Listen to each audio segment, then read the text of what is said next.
Still a hot day, but cloud cover probably going to keep us from reaching criteria for the extreme heat warning that a majority of our viewing area is under, which means feels like temperatures reaching above 113 degrees. Right now, here at the noon hour, we've got temperatures right around, if not into the low 90s for many locations.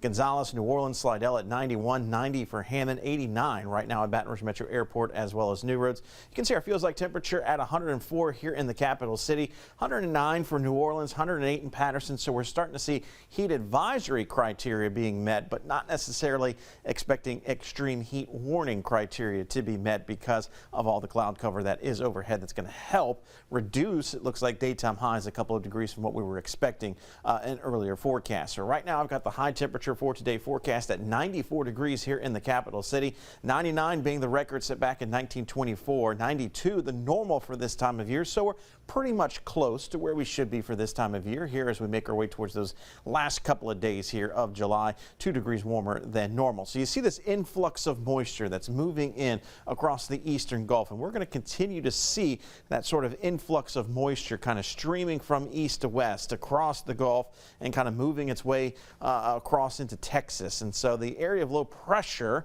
that we're going to be monitoring for very low in potential for development of tropical systems is still right now making its way across Florida. So this kind of slug of moisture that you see moving in over top of us, that is what is creating the cloud cover that we're dealing with right now, and also creating some showers and thunderstorms down along our coastal parishes. So you can see most of the rain right now is offshore, but notice how we've got some showers and thunderstorms starting to bubble up here in southern parts of Alabama and even Mississippi. So that could swing itself towards our area as we go deeper into the day, and we could also see some showers and thunderstorms developing a little bit closer to home. So we see that trend here with Futurecast. So you see how the showers and storms kind of swing on in, but it's very scattered in nature. As we go into tomorrow, more of that swinging in feature, and that's going to be the general trend. We're going to see these bands of rain kind of make their way through in the coming days, and that's going to increase our rain chance overall. But as you'll note here, we saw plenty of periods of dry weather, so no washouts expected as we make our way into the weekend. So keep those outdoor plans if you have them scheduled for Friday, Saturday, or Sunday. Just keep in mind you may have to escape inside at least temporarily to dodge some of those passing showers and thunderstorms. So rain chances start to increase later on today, kind of late afternoon to the early evening. Then it's more of an off and on variety as we look towards Thursday, Friday, Saturday, and even potentially Sunday.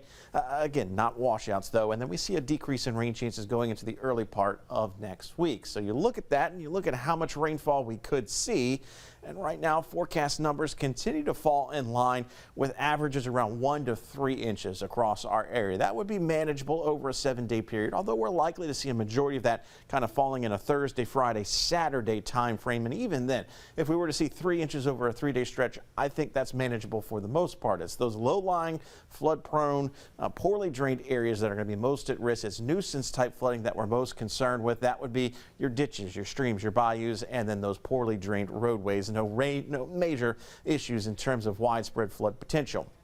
So again, with the tropical satellite, we're keeping our eyes here kind of western Atlantic into the eastern Gulf. You see the twist here in the atmosphere. That's actually an upper level low, but we're expecting some surface feature to try and develop here in the north central Gulf, and it's given a 10% chance of tropical development. So unlikely that this is going to become Dexter, but even if it did, it would be more of a Texas issue as it moves into the Texas coast as opposed to us. The impact we're going to be experiencing, we're going to be seeing, is those increased rain chances. So yeah, we'll have a few showers and storms later on today. High temperature of 94, still reaching a high of 93 on Thursday because most of our rain is going to be moving in during the afternoon hours on Thursday. But here's the payoff. Here's the relief. Friday into Saturday, highs maybe not even reaching 90 degrees, and then we start to see those highs jump back into the mid-90s as we dry things out going into the beginning of next week.